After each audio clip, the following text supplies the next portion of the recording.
Welcome to r/Am I the Devil, where OP reveals that she's actually a Karen. Am I the butthole for standing my ground during a birthday dinner?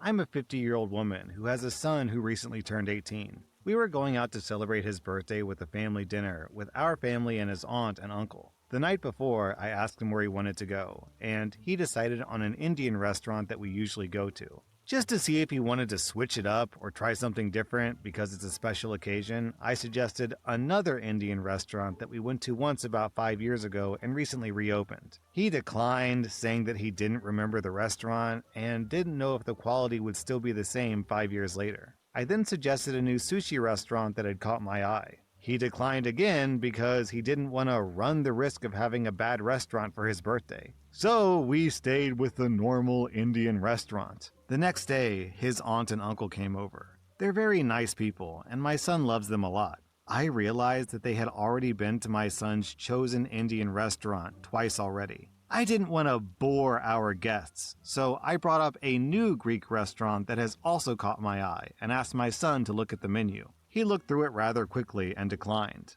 But then I remembered there was a new Italian restaurant that I wanted to do for my birthday, but felt like my son would really like too. And when I asked him to look at that place's menu, he said okay. When we arrived at the Italian restaurant that night, we noticed that a more fast food pasta cafe had a location across the freeway. My brother-in-law joked that we could have gone there because it was cheaper. My son laughed, but I personally took offense to that. Dinner gets served, and the food was really good. However, the 2 cake slices for dessert came out rather small, as if they cut it in half and served it to us as if it were 2 slices. And sure enough, the bill included 2 desserts, not 1, so I felt like we'd been scammed. We passed that same fast food pasta cafe driving back home.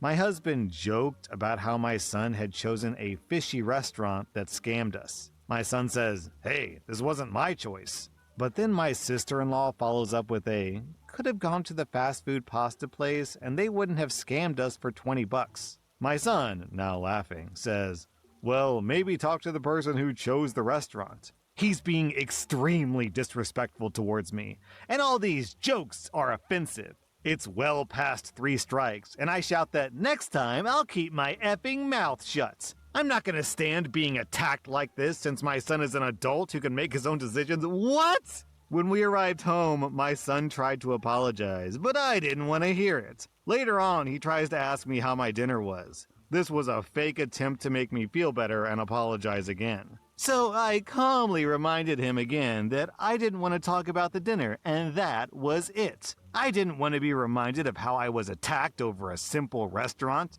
Yo, OP's delusional. My son is an adult who can make his own decisions?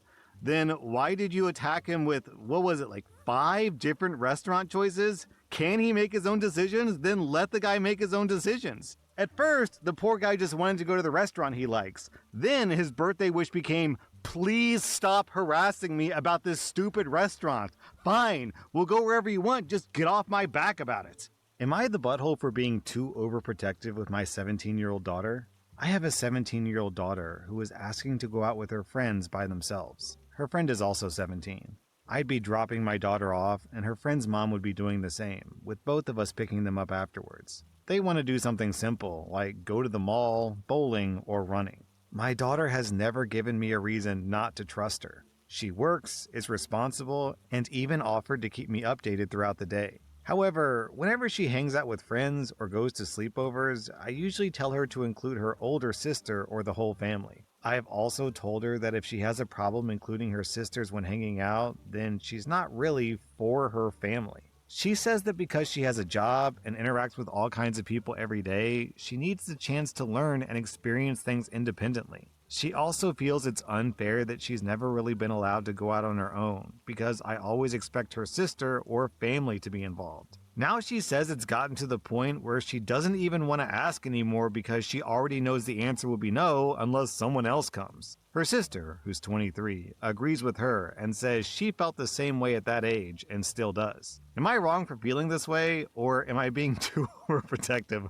Man, I held out almost through the whole story. I like this top post. You're the butthole, but overprotective isn't the right word. This is so controlling. It's super concerning that she hasn't gotten any independence at age 17. Those are the kids that go to college and make horrible decisions because they didn't get a chance to learn independence and make mistakes while still in the safety of their parents' home. Yeah, I remember when I was 16, I got a driver's license and I was able to drive an hour away to the nearest shopping center to buy video games when I was a kid. And and this girl is 17 and she can't even go to the mall? Oh my god. Am I the butthole for refusing to believe that my daughter is a bully?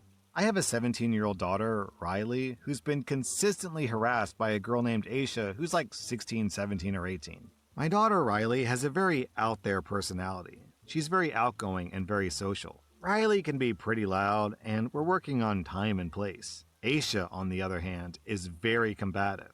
She consistently challenges authority, keeps to herself, and is pretty standoffish. Aisha has accused Riley of saying that Aisha's name sounds like an adult actress's name. I'm sorry, that's rich. Isn't Riley Reid one of the most famous porn stars of all time? Okay, that's ironic.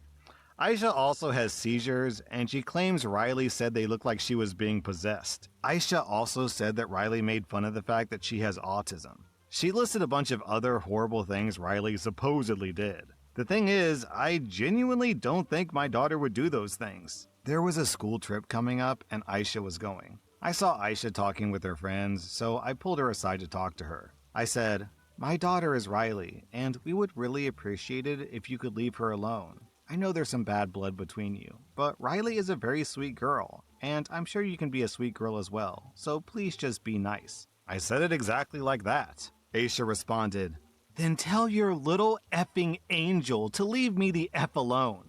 We went on the trip, and there were 2 rooms split in half.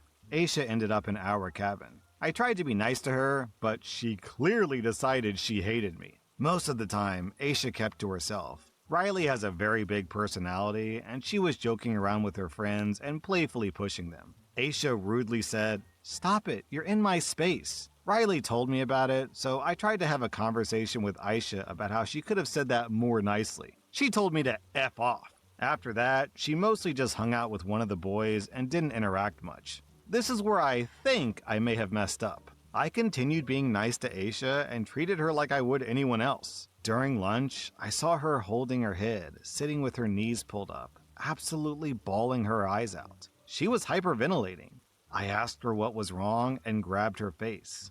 What?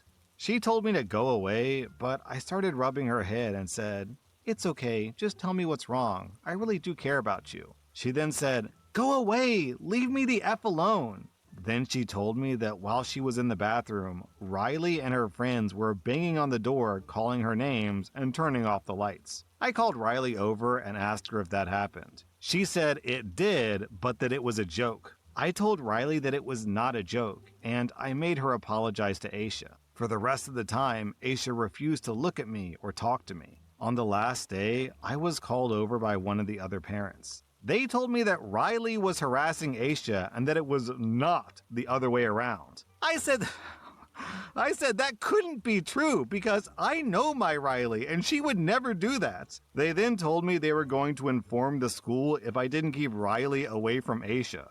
Yo, OP's daughter literally confessed to harassing, and OP's like, "Harassment? My daughter? Impossible. There's no way. What's your evidence besides my daughter confessing? So, do you have other evidence? Oh, the victim also said so? How about camera footage?" Also, OP, do you normally approach random teenage girls and grab their faces and rub their heads when they tell you to go away? This is a very uncomfortable post.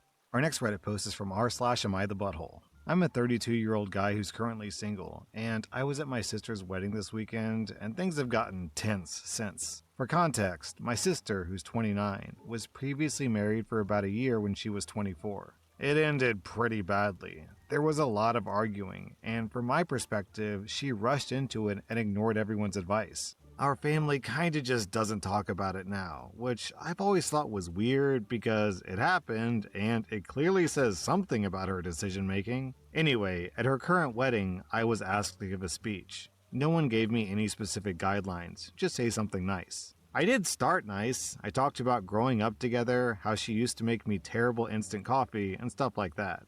But then I pivoted into what I thought was a meaningful point about growth. I said something along the lines of how we've all seen her make big commitments before that did not work out, and how it's important to really think things through this time. I even added that hopefully her new husband knows what he's getting into and is ready for the long haul, unlike last time. People got really quiet, but I figured it was just because it was honest. I don't think that weddings should just be fake positivity. After the speech, my sister was visibly upset and told me I humiliated her on purpose. Her husband didn't say much, but looked pretty uncomfortable. A couple of relatives told me that was completely inappropriate and that a wedding is not the place to bring up past mistakes, especially something like a divorce. I told them I was trying to highlight her personal growth and the seriousness of marriage, but apparently that made it worse. My mom hasn't spoken to me since, and my sister says I made the happiest day of her life about her worst one. In hindsight, maybe I could have worded it differently, but I still feel like pretending the past didn't exist is dishonest. At the same time, I can see why she might not have wanted it brought up right then. This dude, instead of giving a wedding speech, he gave an I told you so speech. Really weird place to dig up the past, OP. Our next Reddit post is from r/Am I the Butthole. Am I the butthole for telling my best friend's girlfriend to shut the F up after they joked about my dating life, which is a huge insecurity of mine?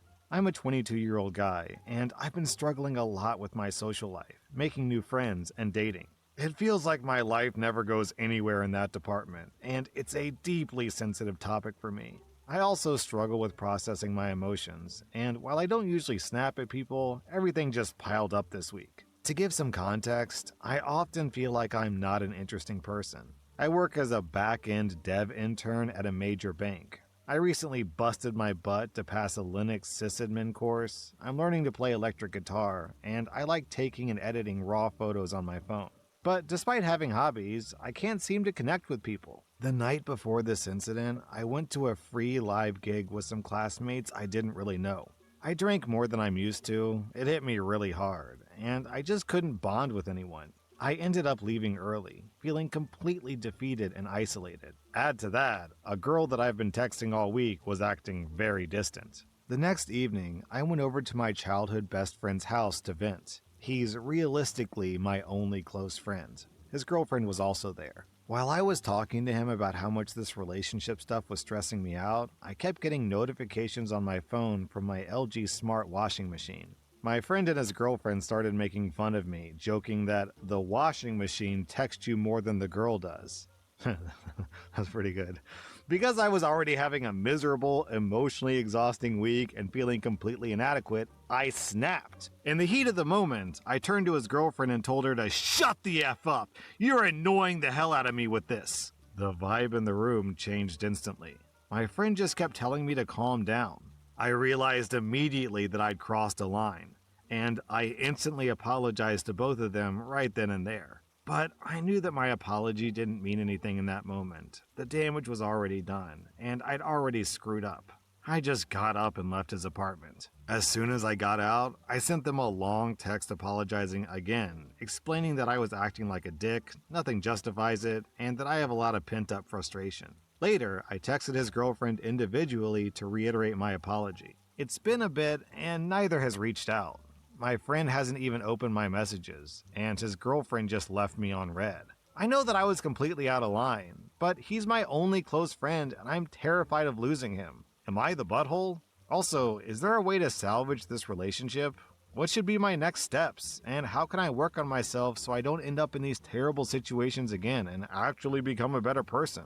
I don't know, this kind of isn't adding up. OP says that he immediately realized that he screwed up, but his friend kept telling him to calm down, which implies that he was heated for a while. So it sounds to me like OP is just a really grumpy, unpleasant, awkward individual to be around, and I think I have a pretty good sense of why he can't connect to people. Am I the butthole for feeling offended when a girl covered her drink while I was talking to her? I'm not the most social person, neither am I the nicest guy, but I've been trying to get better at talking to people instead of just sticking with those close to me. There was a cute girl standing by herself for a bit, so I went up, said hey, introduced myself, just normal conversation stuff.